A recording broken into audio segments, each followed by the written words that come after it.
Hello बच्चों, कैसे हैं आप लोग।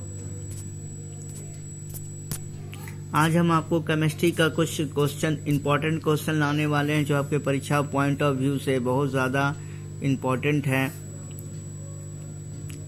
पहला सवाल है, किसी परमाणु की परमाणविक संख्या से निम्नलिखित में से किसकी संख्या का पता चलता है।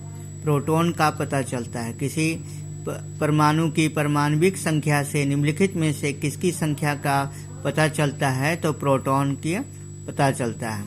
अगला सवाल है, किसी तत्व का सर्वाधिक अभिलाक्षणिक गुणधर्म निम्नलिखित में से कौन सा है। परमाणु क्रमांक है। किसी तत्व का सर्वाधिक अभिलाक्षणिक गुणधर्म निम्नलिखित में से कौन सा है।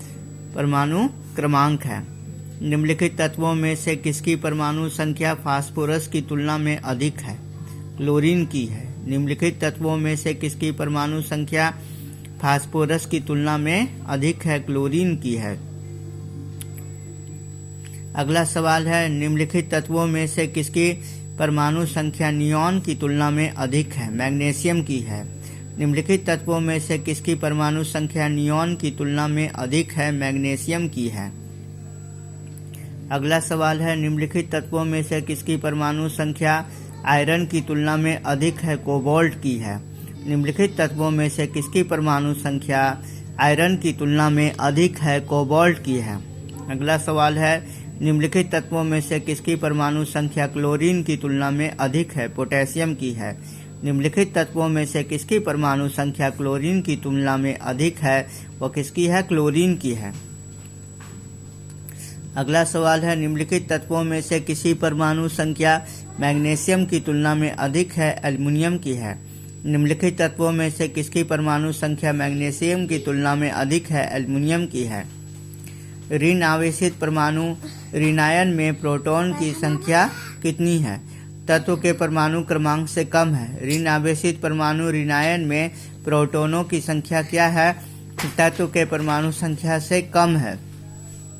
अगला सवाल है, किसी तत्व के एक परमाणु की द्रव्यमान संख्या 23 एवं परमाणविक संख्या 11 है, तो उनमें होंगे क्या। 11 प्रोटॉन, 12 न्यूट्रॉन, 11 इलेक्ट्रॉन है। किसी तत्व के एक परमाणु की द्रव्यमान संख्या 23 एवं परमाणविक संख्या 11 है, तो उसमें क्या होंगे। 11 प्रोटॉन, 12 न्यूट्रॉन तथा 11 इलेक्ट्रॉन हो जाएंगे। एक परमाणु की परमाणु संख्या क्या होती है, जिसमें 10 प्रोटॉन और 11 इलेक्ट्रॉन होते हैं। 10 होते हैं। एक परमाणु की परमाणु संख्या क्या होगी, जिसमें 10 प्रोटॉन और 11 न्यूट्रॉन होते हैं, तो उस परमाणु की परमाणु संख्या 10 होगी, क्योंकि प्रोटॉन की संख्या ही बताती है परमाणु संख्या को। इसलिए प्रोटॉन अगर 10 है तो परमाणु संख्या भी उस तत्व की 10 ही होगी। अगला सवाल है, कार्बन के एक परमाणु में 6 प्रोटॉन है।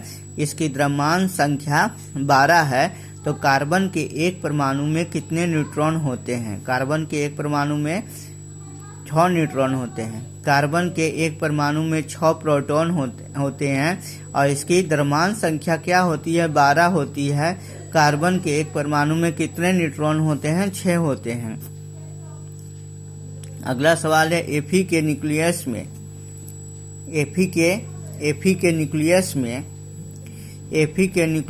26 प्रोटॉन्स हैं। Fe के न्यूक्लियस में 26 प्रोटॉन है। Fe2+2 आयन में इलेक्ट्रॉनों की संख्या कितनी होती है। 24 होती है। Fe के न्यूक्लियस में 26 प्रोटॉन्स होते हैं। Fe2+2 आयन में इलेक्ट्रॉन की संख्या कितनी होती है। 24 होती है। निम्नलिखित किन कणों में कणीय तरंग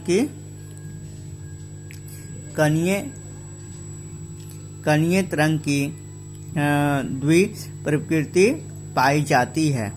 इलेक्ट्रॉन की पाई जाती है। निम्नलिखित किन कणों में कणीय तरंग की द्विप्रकृति पाई जाती है। इलेक्ट्रॉन की पाई जाती है। निम्नलिखित किन कणों में कणीय तरंग की द्विप्रकृति पाई जाती है। इलेक्ट्रॉन की पाई जाती है।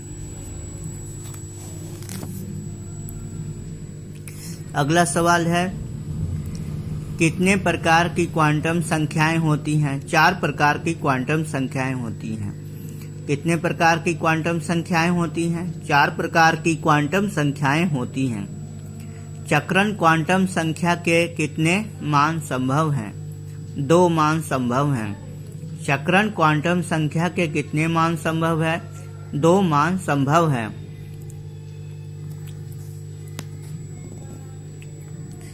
अगला सवाल है, परमाणु जिसमें इलेक्ट्रॉनों की संख्या समान परंतु न्यूट्रॉनों की संख्या भिन्न भिन्न हो रहती है, क्या कहलाते हैं? समस्थानिक कहलाते हैं। परमाणु जिसमें प्रोटॉनों की संख्या तो समान है परंतु न्यूट्रॉनों की संख्या जो होती है भिन्न भिन्न रहती है, क्या कहलाते हैं? समस्थानिक कहलाते हैं।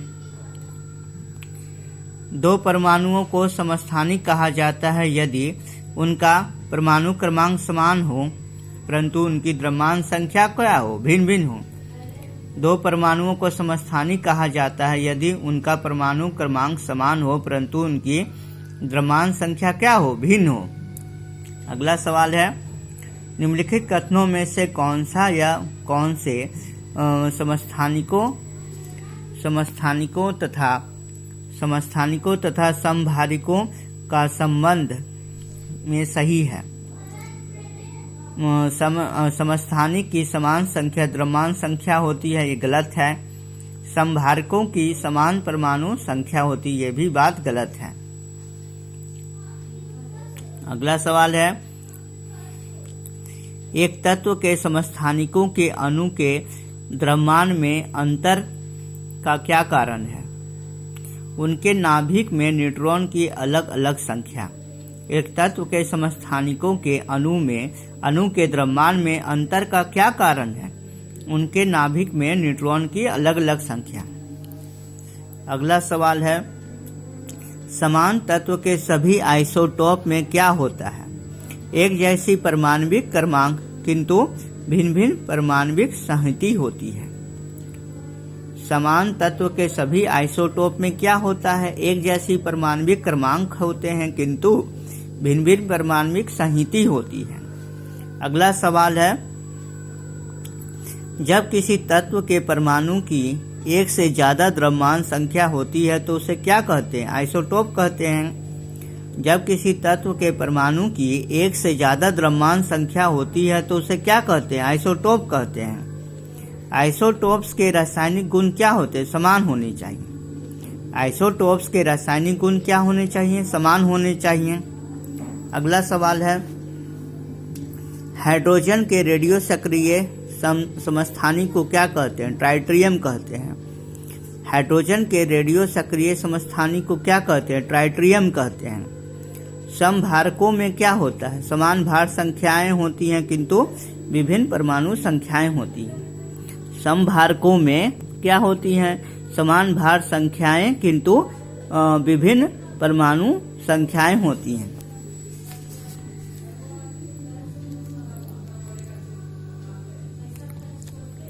अगला सवाल है, इलेक्ट्रॉन की समान संख्या वाले परमाणु या अणु या आयन क्या होते हैं? आइसो इलेक्ट्रॉनिक कहलाते हैं।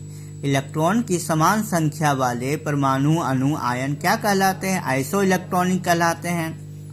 2 तत्व कैल्शियम जिसका परमाणु क्रमांक 20 और आर्गन का परमाणु क्रमांक क्या है? 18 है। दोनों तत्वों की द्रव्यमान संख्या 40 है तो ऐसे तत्वों को क्या कहा जाता है? समभारिक कहा जाता है। 2 तत्व हैं, कैल्शियम है जिनकी परमाणु क्रमांक 20 और आर्गन परमाणु क्रमांक 18 है। दोनों तत्वों की द्रव्यमान संख्या 40 है। ऐसे तत्वों को क्या कहा जाता है? समभारिक कहा जाता है। अगला सवाल है, किसी परमाणु के उच्चतम ऊर्जा स्तर में स्थित इलेक्ट्रॉनों को क्या कहा जाता है? संयोजकता इलेक्ट्रॉन्स कहते हैं। किसी परमाणु के उच्चतम ऊर्जा स्तर में स्थित इलेक्ट्रॉनों को क्या कहते हैं हम लोग? संयोजकता इलेक्ट्रॉन्स कहा जाता है। किसी तत्व के रासायनिक गुणधर्म किस पर निर्भर करते हैं? तत्व की सबसे बाहरी कोश में इलेक्ट्रॉनों की संख्या पर निर्भर करते हैं। किसी तत्व के रासायनिक गुणधर्म जो हैं किस पर निर्भर करेंगे? तत्व की सबसे बाहरी कोश में इलेक्ट्रॉनों की संख्या पर निर्भर करते हैं। रेडियो सक्रियता की परिघटना की खोज किसने की थी? हेनरी ब्रैकरल ने की थी। रेडियो सक्रियता की परिघटना की खोज किसने की थी? हेनरी बैकरल ने की थी। रेडियो धार्मिकता का यूनिट क्या है? क्यूरी है। रेडियो धार्मिकता की यूनिट क्या है? क्यूरी है। रेडियो धार्मिकता नापी जाती है गीगर मूलर काउंटर द्वारा। रेडियो धार्मिकता नापी जाती है किसके द्वारा? गीगर मूलर काउंटर द्वारा। रेडियो धर्मी वस्तुओं को किससे बने पात्र में रखना चाहिए? शीशा में। रेडियो धर्मी वस्तुओं को किससे बने पात्र में रखना चाहिए? शीशा में। रेडियो धर्मी तत्व किसका उत्सर्जन करते हैं? अल्फा, बीटा तथा गामा के विकिरण का। रेडियो धर्मी तत्व किसका उत्सर्जन करते हैं? अल्फा, बीटा तथा गामा विकिरण का। निम्नलिखित में से किसमें ऋण आवेशित आवेश होते हैं? बीटा किरण में ऋण आवेशित आवेश होते हैं। निम्नलिखित में से किसमें ऋण आवेशित आवेश होते हैं? बीटा किरण में ऋण आवेशित आवेश होते हैं। निम्नलिखित में से किसके उत्सर्जन से संभारिक उत्पन्न होता है? बीटा किरण के उत्सर्जन से संभारिक उत्पन्न होता है। निम्नलिखित में से किसके उत्सर्जन से संभारिक उत्पन्न होता है? बीटा किरण के उत्सर्जन से संभारिक उत्पन्न होता है। रेडियो धर्मी पदार्थ में किस दौरान कोई परिवर्तन द्रव्यमान या आवेश में नहीं होता? गामा उत्सर्जन में। रेडियो धर्मी पदार्थ में किस दौरान कोई परिवर्तन द्रव्यमान या आवेश में नहीं होता? गामा के उत्सर्जन से कोई परिवर्तन नहीं होता, विशेष रूप से द्रव्यमान या आवेश में। अल्फा, बीटा तथा गामा की वेधन शक्तियां अपने अवरोही क्रम में व्यवस्थित कीजिए। पहला है गामा, फिर बीटा, फिर अल्फा।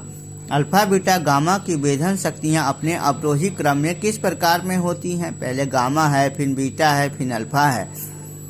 न्यूनतम पारगम्य शक्ति किरण कौन सी है? अल्फा किरण है।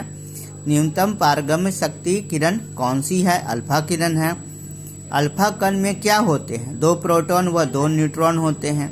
अल्फा कण में क्या होते हैं? 2 प्रोटॉन और 2 न्यूट्रॉन होते हैं। अगला सवाल है,